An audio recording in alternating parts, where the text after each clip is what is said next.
Happy Miracle Monday. My name is Dawn Petalino, and I'm your transformational coach and the best-selling author of Peace, Power, and Miracles. And Miracle Monday is just where I remind you of certain truths and offer you some practical tools so you can experience more spirituality in your life, greater wholeness, and really open ourselves up to miracles. And today is about addictions, and it's about using addictions to satisfy an underlying need. Now, what happens when we go into addiction is a way of avoidance. It's a way of creating a secondary problem so we never deal with the primary problem. And whether that is food, alcohol, drugs, we use the addiction as a way of escape or as a way of fulfilling a particular need. That need might be escape. For instance, people with, they might say, oh, I need a drink because they're feeling stressed. Or they want to go out and have fun, so they might take a drink. Or if they're feeling like uncomfortable feelings, they might grab for the carbohydrate, for the chips or the ice cream or the crackers or whatever, the food of choice is. Oftentimes, there's a lot of social engagement around particularly food and alcohol. So that can provide a way of connection. But if you look at it, when we become addicted, what happens is, particularly with drugs and alcohol, that we have a chemical craving. So what might started out as a need, an emotional need that we use the substance to satisfy, turns into a chemical craving. So now you have two things going on. On the one hand, your body starts craving this substance, even when your mind tells you it doesn't make sense. The body will, like, I always think like this hungry plant or this hungry animal, it's like it doesn't care, it just goes on its animalistic instinct. I want this, I want this, I want this. But if we can notice that, if we can begin to notice that there is the physical craving, and to recognize that there's a deeper need that we're trying to satisfy. And then to ask ourselves, what is my real need here? But notice how the mind doesn't even jump to the need.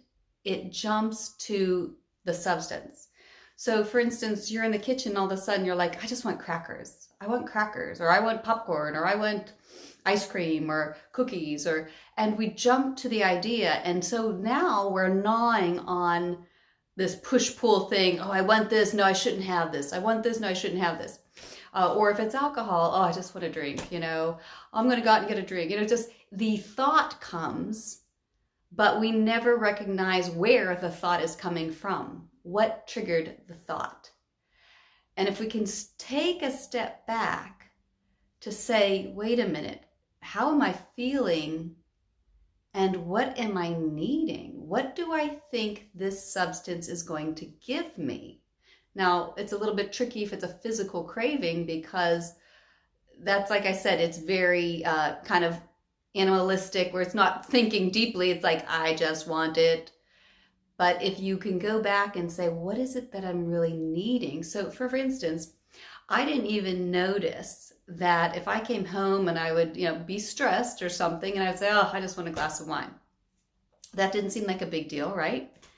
Until I was just like, why am I drinking this glass of wine? Why am I doing this?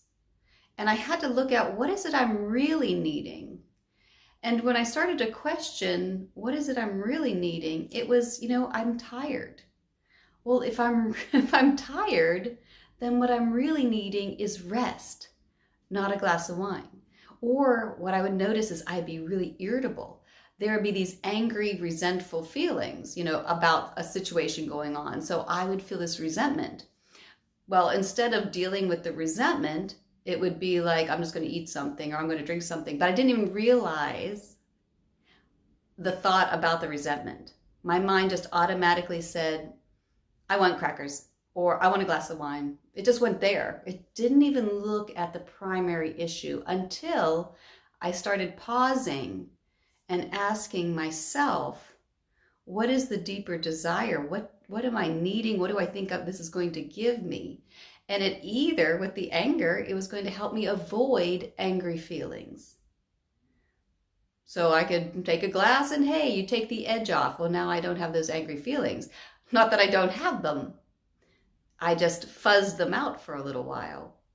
So I had to look and say, well, what would be a better way? If I'm feeling angry, what is a healthier way of actually dealing with the real need?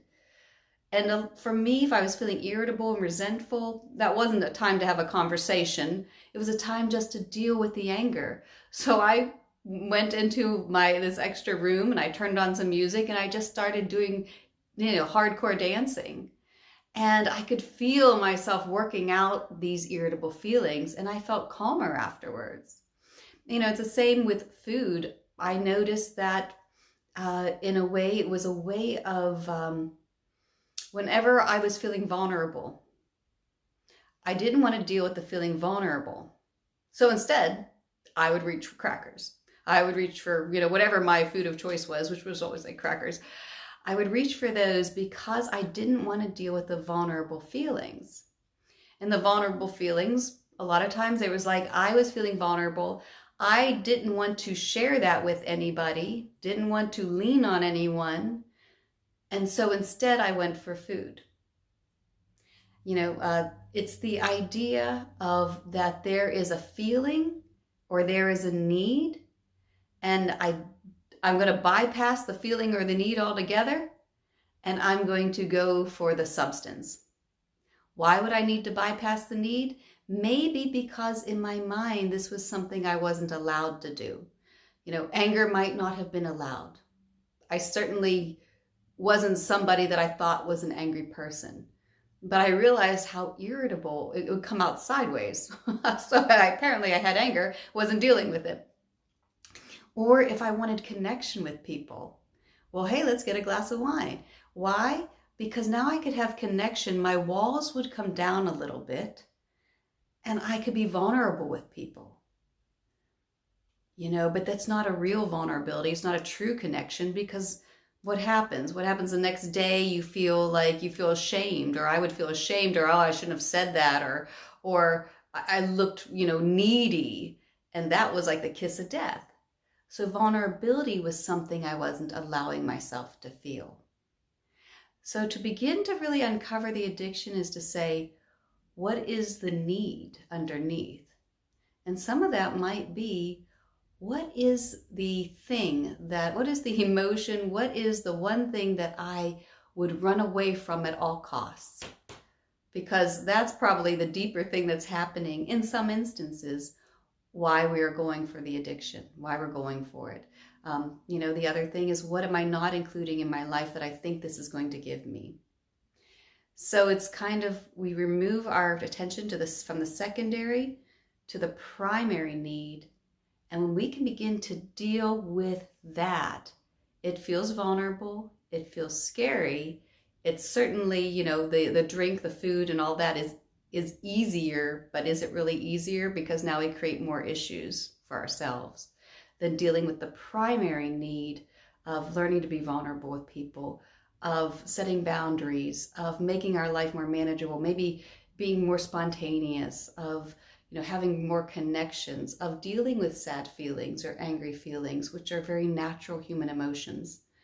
So when we can start to use those, we can start to begin to kind of detach from the addiction, and that begins the process. So I hope this helped you today.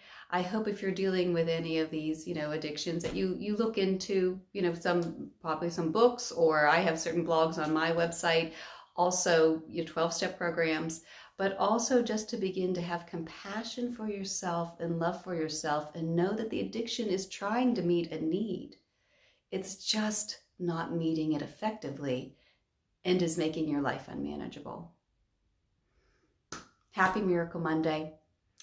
I hope you take this out with you today and begin to ask, what is it I really need, and how can I begin to give that to myself today? Happy Miracle Monday. I look forward to seeing you next week. If you like this, please like it, share it. If you know someone who might need to hear it, you can check out my website, www.dawnpetalino.com, and have more resources there. Sign up for my newsletter and never miss another Miracle Monday. Happy Miracle Monday. I look forward to seeing you next week. Bye for now.